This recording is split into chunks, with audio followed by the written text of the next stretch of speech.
Hello, bonjour, on va découvrir Azure Bastion.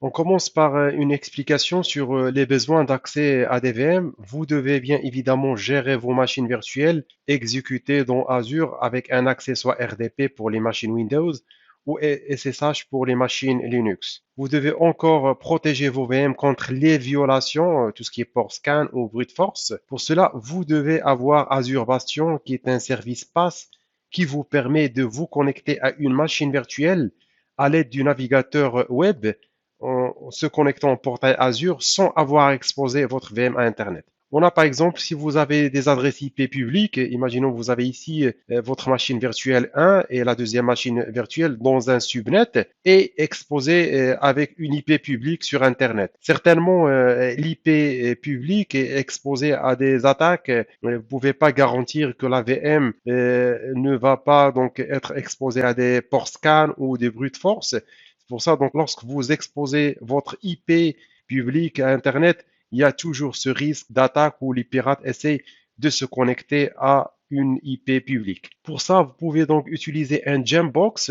Vous avez ici une architecture. Vous pouvez avoir l'accès Internet à travers une application gateway qui protège tous les serveurs que vous avez donc derrière plusieurs couches. Mais vous pouvez avoir une machine ici qui s'appelle un Gembox qui permet de relayer l'accès depuis Internet. Donc, mais toujours, vous avez cette possibilité. Donc, la VM va avoir une IP publique. C'est-à-dire que si cette VM est compromise, c'est-à-dire le pirate peut rebondir sur votre réseau et accéder aux machines dans votre réseau local. Pour ça, on va voir c'est quoi le rôle ou comment Azure Bastion est mis en place pour protéger votre réseau. Ici, on a par exemple un subnet où vous avez toutes les VM, donc les VM qui sont donc derrière un NSG qui sont protégés. Et vous avez ici Azure Bastion qui est déployé sur un subnet avec un NSG qui protège donc le réseau. Ici, vous êtes bien sûr l'utilisateur qui se connecte au portail Azure. Bien évidemment, l'appliance ici, c'est une appliance gérée par injection de réseau virtuel. Lorsque vous déployez Azure Bastion, elle a besoin d'un subnet qui s'appelle Azure Bastion Subnet.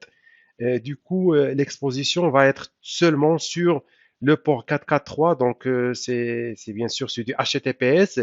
Donc, il n'y aura pas l'exposition en RDP ou SSH. Donc, il y aura seulement l'autorisation en background entre la VM et Azure Bastion dans votre réseau privé.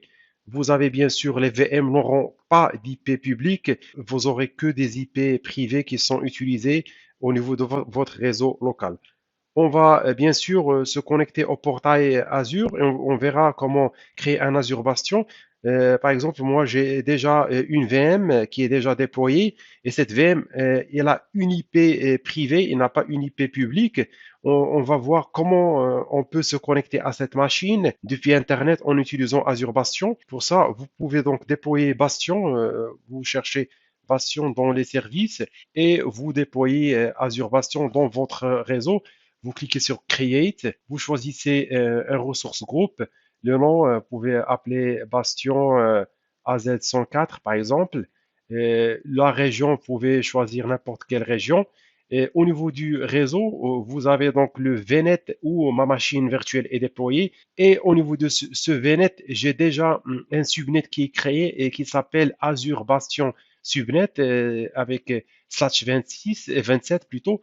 Vous pouvez donc, si vous cliquez sur Gérer pour voir ce VNet, vous avez donc ce subnet qui est déjà créé. Donc Azure Bastion a besoin de ce subnet. Si vous n'avez pas le subnet, il faut le créer pour continuer la configuration. Donc après, il y aura une création d'une IP publique par rapport à l'accès Bastion. Il a besoin d'une IP publique. Après, vous cliquez sur Créer.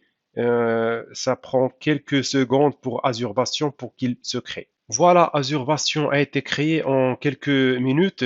On clique sur Go sur ressources. On voit bien que le service a été bien créé. Ce qu'on va faire maintenant, on va se connecter à la machine virtuelle qu'on a en utilisant Azure Bastion. On clique sur VM.